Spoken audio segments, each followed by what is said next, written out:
ฝนมาอีกแล้วจังแม่นว่าฝนตกดีพี่น้องตกอยู่ทุกเวลาทุกชั่วโมงทุกนาที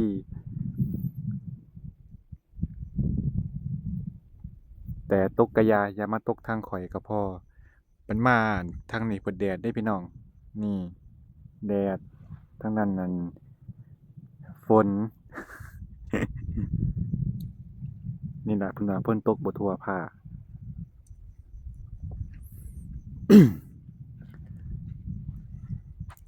ฝั่งนั้นก็กำลังตึกเบ็ดอยู่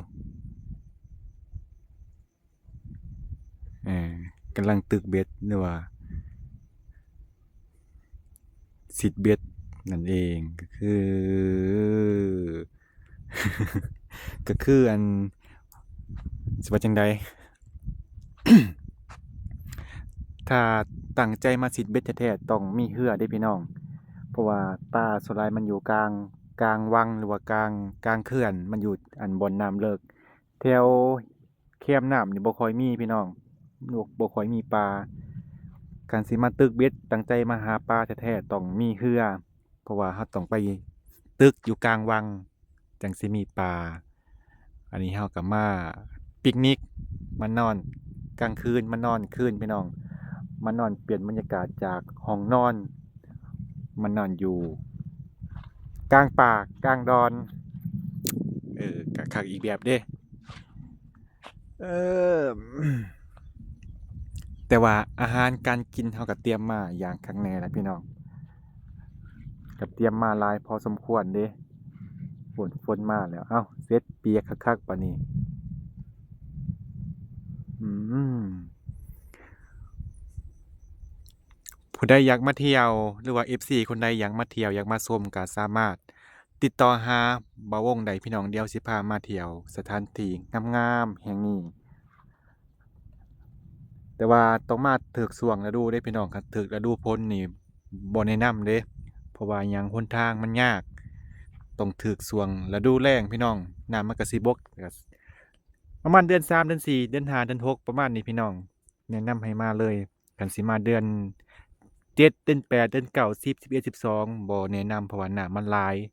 แล้วก็หนทางมาก็หนทางหรือว่าถนนมามันก็ลำบากพี่น้องแต่ว่าตอนนี้เพิ่นกำลังซ่อมแปลงอยู่ซ่อมแปลงหนทางกำลังให้มันดีขึ้นกว่าเก่า จิตจริงสถานที่แห่งนี้มันงามเด้พี่น้องเหมาะแก่การมาส้มมาเที่ยวมาปิกนิกมากินข้าวปลาแต่ว่ามันค่าอยู่บนเดียวคือ1ขาดการโพรโมตหรือว่าขาดการเผยแพร่โฆษณา2หนทางการมาหรือว่าถนนหนทางมันบ่ค่อยดีเขาเจ้าก็เลยบ่นิยมมาเที่ยวที่จริงน่ะเป็นสถานที่สวยงามเด้พี่น้องนี่ แต่ว่ามันคือยังมืด เออดีพี่น้องอากาศดีมันบ่แดดนี่ฝนน่ะตกอยู่บอนอื่นแต่ว่าบ่ตกอยู่นี่ก็บ่ตกก็ดีคือกันเพราะว่าเราก็บ่มีบ่อนซ่นเด้ฝนแล้วมันก็มาอีกแล้วนี่พี่น้องฝนมาแล้วนี่เบิ่งคักแล้วจากนักท่องเที่ยวสิกลายเป็นผู้ประสบภัยไปเอออันนี้กำลังมุ่งมั่นในการซีดเบ็ดอยู่มื้อนี้มื้อนี้คนรอหากินบ่มาเด้มื้อนี้ ฝนก็มาถูกทิศถูกแดนพี่น้องอีฝนนะอ้าวนี่ก็แม่นฝนนี่ฝนทางนี้โอ้360องศาฝนมันสิบ่ตกมันบ่ตกมันสิเหลือซะบ่ทางนี้จะเป็นไหนาเก่าเดะนี่เพราะว่ามีเถียงชาวบ้านอยู่แต่รถสะออนบักฮอยนี่แหมปัดไปหาแท้ๆผัดบ่เห็นเด้อพี่น้องมันอยู่เลิกบ่หรือว่าจั่งใดอืมฟ้าก็ร้องฮึมๆมา สงสัยสิได้กลายเป็นผู้ประสบภัยอีหลีพี่น้องจากนักท่องเที่ยวอยู่ดีๆกลายเป็นผู้ประสบภัย ฝนสิตกค่ำมื้อแลงแต่ว่าก็มีเถียงนาอยู่พี่น้องมีเถียงคนอยู่เด้คันฝนตกก็สิไปนอนอยู่เถียงเขาเจ้าหรือว่าไปนอนอยู่ฟาร์มไส้ฟาร์มไส้ก็คือศาลาแหละพี่น้องอืแหลมาแล้วครับผมตายบัดนี้เป็นผู้ประสบภัยแท้ๆ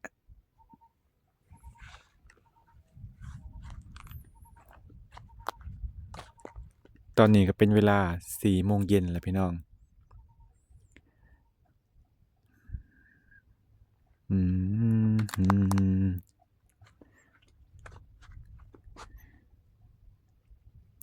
ใส่เบ็ดจักเท่าไรหลัง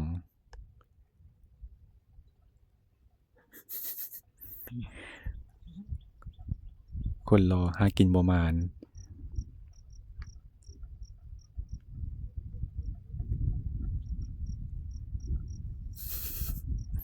ปลากำลังสิตอดเบ็ดว่าซั่น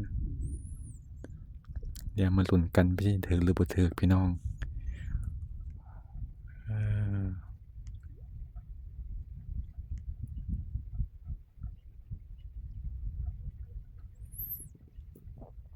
ก็คือบ่วงเว้านั่นล่ะเฮาบ่ได้ตั้งใจสิมาหาปลาดอกคันมาหาปลาอุปกรณ์ต้องเตรียมพร้อมกว่านี้ก็คือเรือพี่น้องเรือเพราะว่าสิมาตึกเบ็ดหรือว่าตึกปลานี่ต้องใส่เรือไปหาตึกกลางวังเพราะว่าส่วนหลายปลามันสิอยู่กลางวังก็มีมองนะพี่น้องต้องใส่มองใส่เพียกอันนี้ก็มาเฮ็ดกิจกรรมเล่นๆพี่น้องพอมีแนวเฮ็ดเด้คันได้ก็ถือว่าหมานคันบ่ได้ก็กินต้มมาม่าแล้วก็ปิ้งลูกชิ้นโอ๊ยเนาะก็ถือว่าเปลี่ยนบรรยากาศมาเที่ยวปีละเทื่อ2เทื่อก็พาพี่น้องหรือว่า FC มาเบิ่งสสถานที่งามๆพี่น้องเมืองท่าปังทองก็มีบ่อนงามอยู่เด้แต่ก็ยังขาดการโพรโมตหรือว่าขาดการโฆษณาส่วนเที่ยว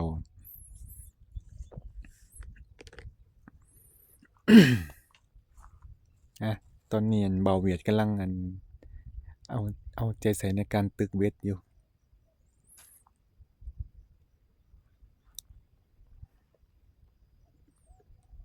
นะมาเลยพี่น้องรอบนี้เพิ่นว่าบ่มาน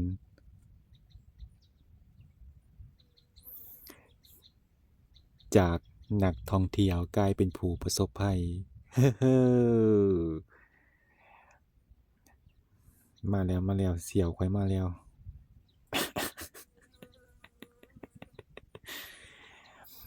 เป็นตาอยากหัวแหมบอกว่ามันบ่ได้ก็กุมสิทธิ์อยู่หั่นล่ะมื้อนี้มาแฮงเลยพี่น้องป๊าดสงสัยสิได้นอนศาลาแล้วมื้อแลงนี่จั่งใดเพิ่นมาแล้วเอาเสร็จบัดนี้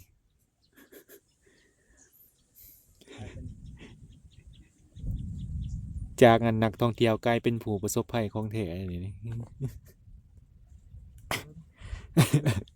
บอกแล้วพี่น้องจากนักท่องเที่ยวกลายเป็นผู้ประสบภัยฟังโอ้ยเป็นตาย้านขนาดทั้งลมทั้งฝนเออนี่ล่ะชีวิตมักกันผจญภัยว้าย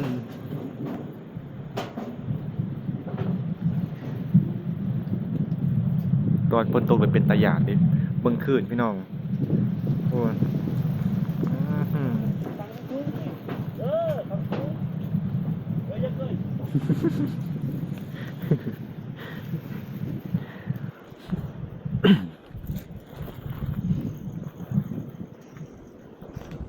บ้องน้ำมีบ่ไม่ยางนะเว้ย ย่างหน่อย ใจกันเดี๋ยวไม่ ย่างหน่อยดิเอาย่างเออ ก็ได้อยู่ดอก โอ้ยยากจริงอ่ะ ได้อยู่ได้อยู่ โอ้หมื่นกับบ่ใหม่เด้อ มันลม เด้อ ลมคนนี้ เรื่องโอ้ดี ลมมาทางใด มาต้องมีต้องมี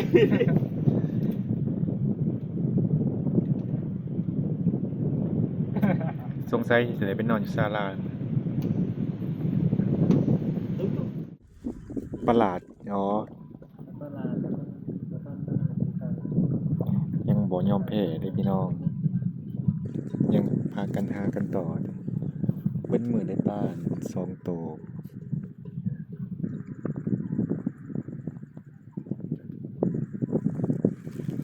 อุ้ยฝนตกเมื่อกี้นี่มาแห้งๆนี่พากันปบพลเป็นตาย่านขนาดเวทีอันเกาะที่เฮาไปพี่น้องนี่เกาะที่ซุ่มบ่วงไปว่าสินอนอยู่หั่นแหละ มันบ่ไหวมันล่มมันพลทั้งผ่าแตกผ่าหอกนั่นแหละพี่น้องเกาะนั่นล่ะ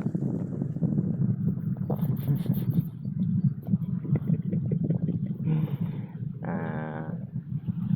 เดี๋ยวมาลุ้นกันว่าสิได้จักโตเพิ่นยังบ่ได้จักโตเลยเบิดมื้อนี่คนรอหากินประมาณเพิ่นนั้นก็ใส่หมอง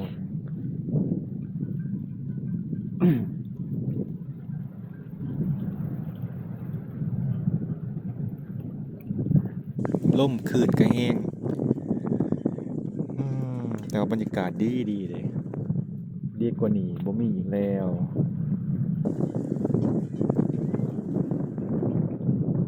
ตอนนี้ก็เป็นเวลา5 โมงพี่น้อง5 โมงแรงหรือว่า17 นาฬิกา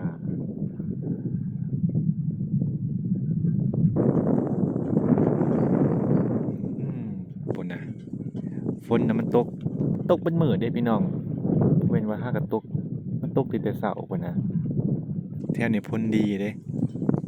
แต่ว่าแถวเขื่อนมันบ่ค่อยตกมันไปตกแถวแถวแคมแถวภูพี่น้องบ่ค่อยมีแถวนี้บ่ค่อยตกก็บ่แห้งแต่ก็เสียวหยังเสียวพวกนั้นผ้าพี่น้องมันอยู่กลางเดินเด้โอ้ย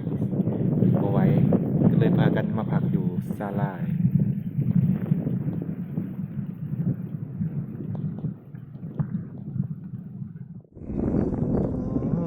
อายผู้ขึ้นมาแล้วหมอกหรือว่าอายผู้หรือว่าควันผู้หรือว่าอายหมอกหรือว่าอายหินเอา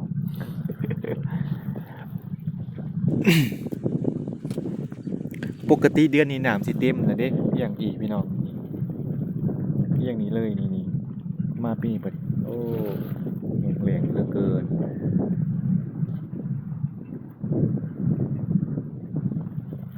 เพิ่นยังบ่ยอมแพ้เด้เพิ่นยอมแพ้ก็จัดต่อไป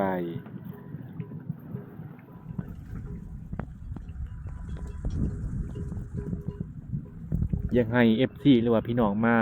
เบิ่งบรรยากาศภาพตัวจริงนี่พี่น้องมันงามเด้ในรูปกับตัวจริงนี่มันคนละเรื่องกันเลย ขนาดในภาพอยู่ในภาพพี่น้องว่างามเลยมาเบิ่งตัวจริงนี่โอ้ยงามพี่น้องงามน้ำกระใสเด้นี่บ่แม่นน้ำขุ่นเด้นี่น้ำใสมันเลิกพี่น้องที่เป็นสีนี่มันเลิกกันเป็นสีน่ะมันสีนี่พี่น้องที่มันตื่นนี่มันสิมีอันเขาเอิ้นว่าหยังก็หาดทราย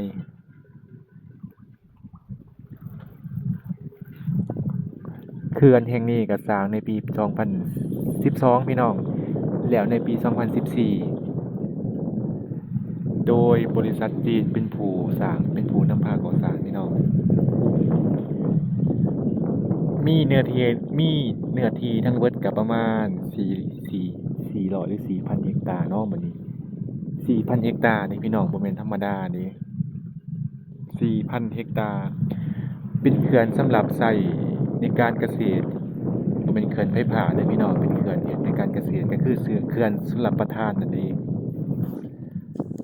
หรือว่าอ่างเก็บน้ำชลประทาน เพราะว่าบ่าวงเคยเฮ็ดสารคดีเกี่ยวกับนี่ล่ะพี่น้องเกี่ยวกับเขื่อนแห่งนี้ล่ะตอนบ่าวงจบสั้นตอนบ่าวงเรียนเฮ็ดบทจบสั้นปริญญาตรีก็เฮ็ดเกี่ยวกับเขื่อนแห่งนี้ล่ะแต่ว่าข้อมูลก็ลืมเพราะมันสิเก้าปีแล้วเด้มันก็บ่ค่อยจื้อแต่ว่าเป็นบริษัทจีนเป็นผู้ลงทุนพี่น้อง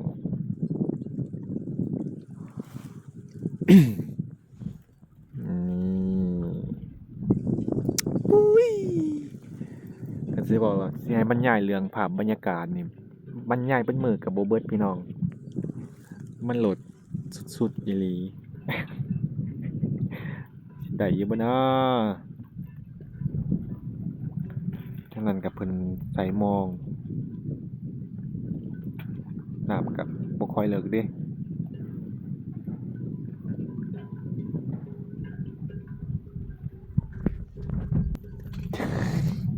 เปียกอย่างงี้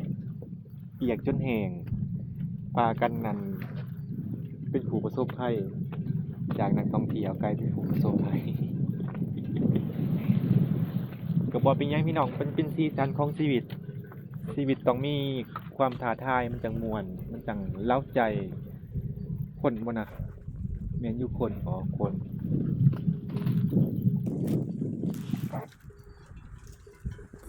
เขาก็ต้องงั้นขึ้นมาแต่หาปลาพี่น้องเอาเสร็จแล้วพี่ใครแต่ว่ากล้องเฮามันซูมไกลเอาโหม่กล้องเจ้าของอีกแล้ว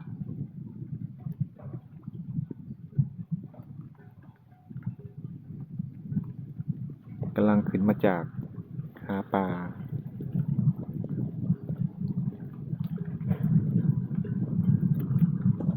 ตอนนี้กำลังคุ้นเคี่ยว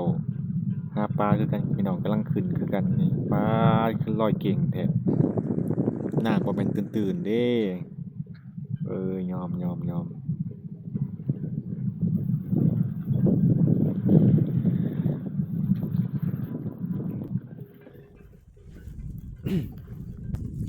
โอเคพี่น้องมาฮอดนี้บ่วงก็สิได้จบคลิปไว้เพียงเท่านี้เดี๋ยวพอกันใหม่มื้อแลงพี่น้องว่าสิได้เมนูหยังเดี๋ยวมาลุ้นกันมื้อแลงบ๊ายบาย